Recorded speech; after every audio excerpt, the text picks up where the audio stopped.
Let's talk about swing. It's kind of ineffable, difficult to put your finger on. I did a video on it before where I suggested that you lilt like an old man in a pub in Connemara, and that would bring out the nya in your music, and that absolutely works. But let's talk a little bit more about it, delve a little deeper into swing. Maybe first we should demonstrate the problem. Let's call this anti-swing.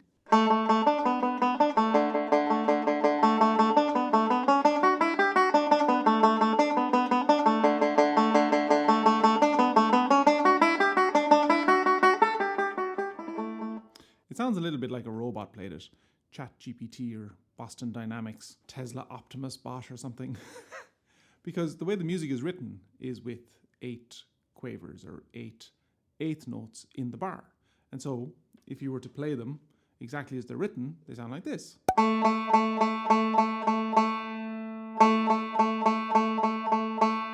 So how do we create swing?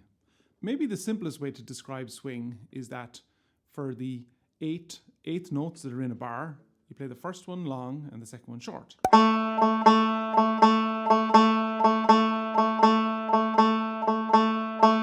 So maybe the best way to describe it is a triplet where the first note of the triplet is a quarter note and the second note is the eighth. So a crotchet meets a quaver.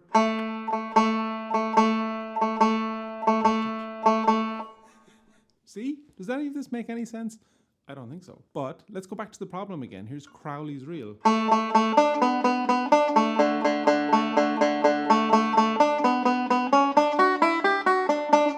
But here it is with swing.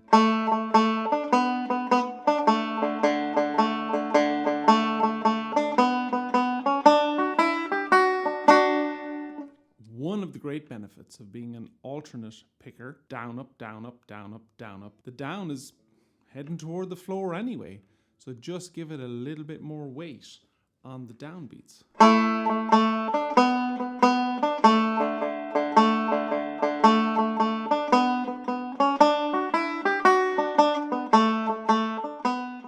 So maybe the simplest way to say it is long note, short note.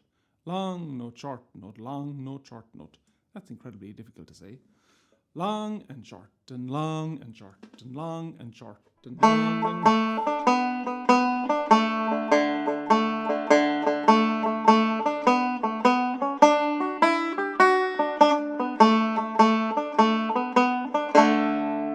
Why do we want swing at all? Well, all the other instruments, generally speaking, they swing. A lot of it is because of the way that they're played. So fiddles have long bow notes. Flutes play according to their breath. So they're not punching out individual notes. That'd be a pretty exhausting way to play the flute. And on and on. Accordions, there's a push and a pull that happens depending on where the notes are. Banjo, we're punching out each note, largely individually. And so we don't want to be that guy that's playing Crowleys like this.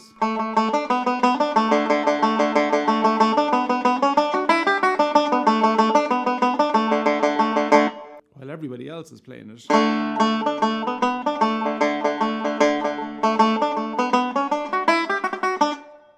Because the two just don't match up. Another reason to play with swing is because clearly it's way cooler to do so. If you say cooler, are you cool? If you have to even question coolness?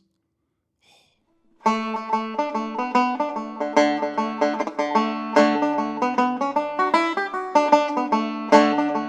seriously, swing with the music.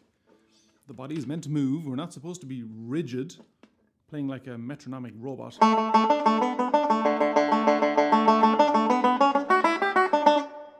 Did my death stare get to you yet? Swing!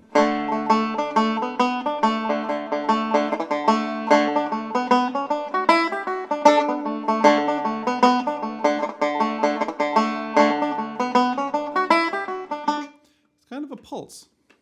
You're pulsing with the tune.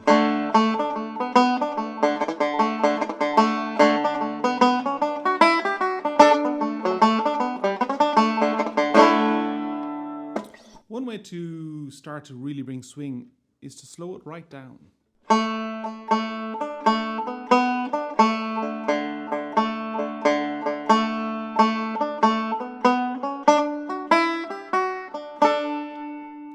I find that it's easier at about 80 or 90 BPM to really get into the flow of the tune. I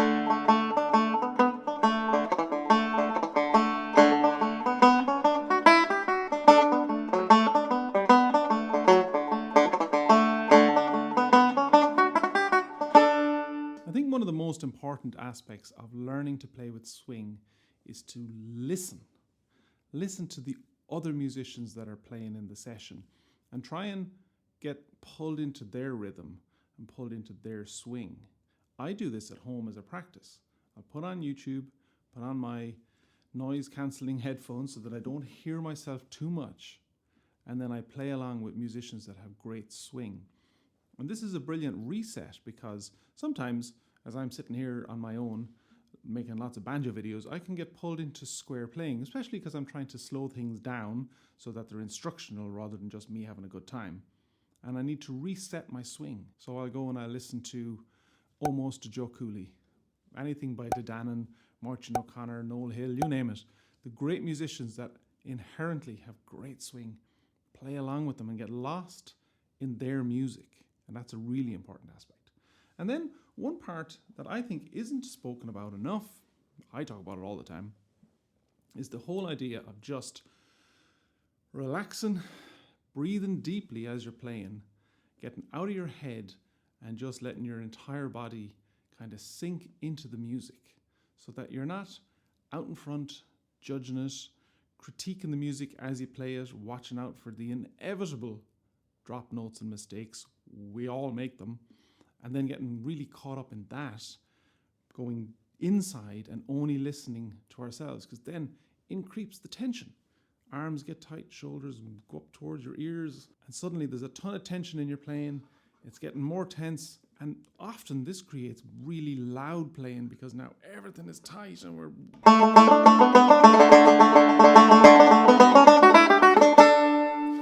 Right? So relax, listen. Ease into the music. Follow the other musicians. Don't forget to put the pause in, to put the breath into the tune. This all adds to the swing because it all breaks up the metronomic down, up, down, up, down, up, down, up motion. So pauses, breath.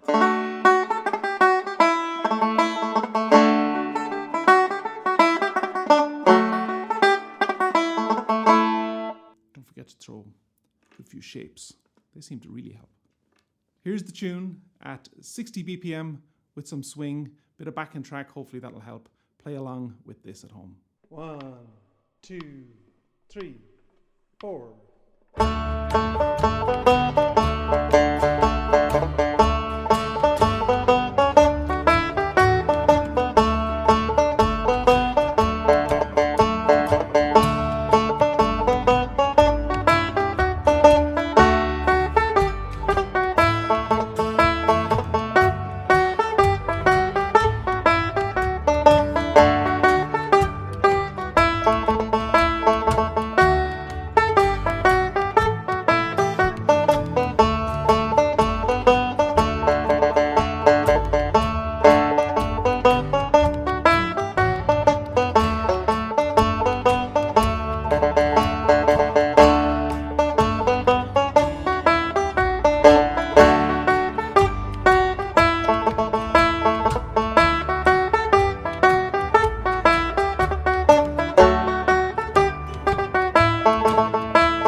At 80 BPM. There's more swing in this for me because the tempo is just a little bit nicer to play along with. So see if you can keep up. 1, 2, 3, 4.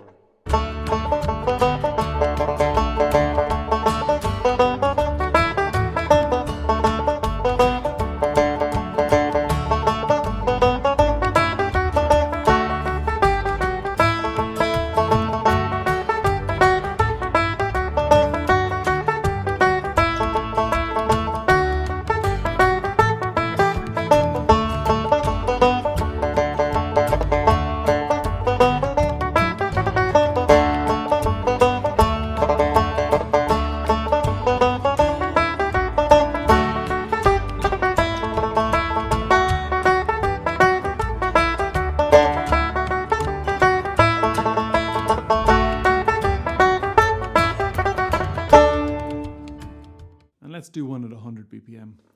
This definitely has a nice clip to it. We're focusing on the swing, on the rhythm. Put on your headphones, listen to the music, get caught up in it, play along, let the swing pull you in, and enjoy playing it. 1, 2, 3, 4.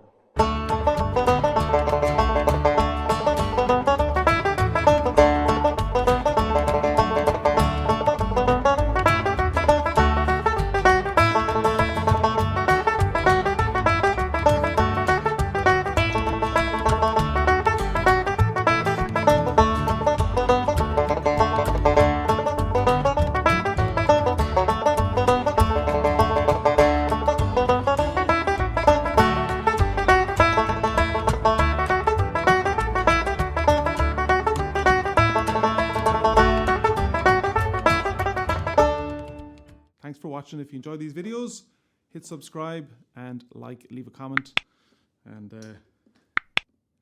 relax.